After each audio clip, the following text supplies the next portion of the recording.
Today we're going to be taking a look at the big one, the king itself, Bitcoin. Now buckle up guys, because I already know what you're thinking. Everybody and their grandmother has heard of Bitcoin, so why are we doing a review on Bitcoin? Well, here's why. Right now, summer of 2026, Bitcoin is sitting in one of the most hated moments it has ever been in. The money is running out the door, the headlines are writing the obituary again, everybody's attention has wandered off to the shiny new thing, and in my experience, that is exactly the moment you want to slow down and actually look at the thing itself. Not the price, the thing, because the crowd watches the price, but the price is not the machine. So today we're going back to the machine, and then we're going to talk about what's actually happening in the market right now, because there is a lot happening. So let's start with what Bitcoin actually is, because most people, even people holding it, couldn't really explain it to you. Bitcoin at its core is a ledger. That's it. It's a giant shared record book of who owns what, and there are tens of thousands of computers all around the world holding an identical copy of that book, checking each other constantly. Nobody owns it. And I want you to sit with that for a second, because that is the entire value proposition right there. There is no Bitcoin company. There is no CEO. There's no headquarters you can raid. There's no server you can unplug. There's no board of directors that can wake up one morning and decide to change the rules on you. Every other coin we're ever going to review on this channel, and I mean every single one, has some group of people somewhere steering the ship. A foundation, a company, a dev team with the keys. Bitcoin doesn't. It's the only asset in the entire crypto space, and you could argue the only asset in the world that is genuinely ownerless. That's not a small thing. That is the moat. Everything else about Bitcoin flows out of that one fact. Now, how does new Bitcoin come into existence? This is the mining side, and people make this way more complicated than it needs to be. Roughly every 10 minutes, all those computers hold a kind of lottery. Miners around the world are burning real electricity, doing trillions of calculations a second, and whoever wins the round gets to write the next page in the record book and gets paid a reward in brand new Bitcoin for doing it. That's the whole game. The electricity isn't wasted. The electricity is the security. If you wanted to cheat the ledger, you would have to outmuscle the entire global mining network combined. And at this point, that's not a hacker project. That's a project for a superpower, and even then, good luck. This is why a network with no security guards, no vault, and no company behind it has held over $1 trillion in value for years now, and the ledger itself has never been cracked. Exchanges have been hacked plenty. People lose their keys every day, but the book itself has never been rewritten. 15 plus years, running 24 hours a day, and it has never once been down. No bank can say that. Now here's the part that makes Bitcoin, and it's the part I really want you to understand today, because everything going on in the market right now connects back to it. There will only ever be 21 million of these things. Ever. It's written into the code, and because nobody owns the network, there's nobody with the power to change that number. Right now, about 19.9 million have already been mined, so we're over 94% of the way to the end. And honestly, when you figure somewhere around 3 or 4 million coins are sitting in dead wallets, lost keys, hard drives in landfills, coins that are never moving again, the real available supply is a good bit smaller than people think. New supply comes out at about 450 coins a day right now. At today's prices in the mid-60,000s, that's only about $29 million a day of new Bitcoin hitting the entire planet. That's it. That's the whole faucet. And every 4 years, the faucet gets cut in half. That's the halving. It happened in 2024 when the reward dropped to 3.125 coins per block. And the next one comes around April of 2028, when the flow drops to roughly 225 coins a day. Every 4 years, like clockwork, the supply side of this asset gets tighter, no matter what the price is doing, no matter who's crying on the financial news. Gold miners dig faster when the price of gold rips. Bitcoin can't. The faucet does not care about your feelings, and it does not care about the headlines either. Now let me switch gears on you for a second here and talk about those headlines, because I promised you the real market picture, and it is not pretty, and I'm not going to sugarcoat it for you. That's not what we do here. Bitcoin today is trading in the mid-$60,000 range. The all-time high was up around 126,000.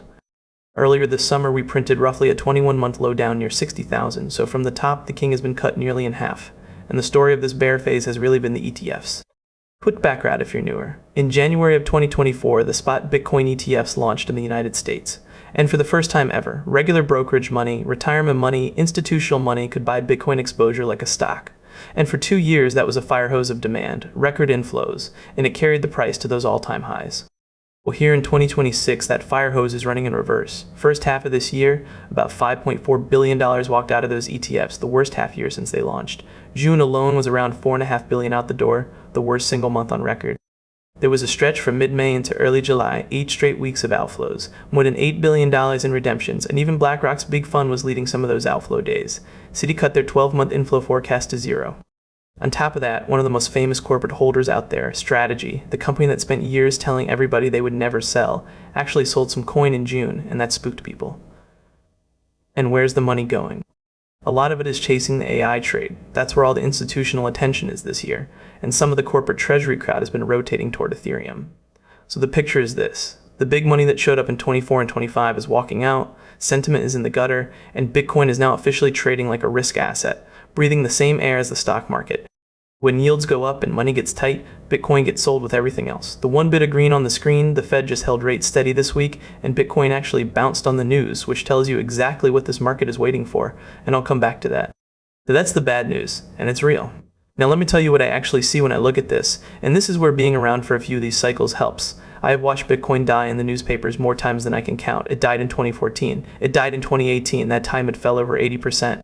It died in 2022 when it went from 69,000 down to 15,000. Every single one of those obituaries got written at the bottom of a cycle, and every single time, the 4-year rhythm played out.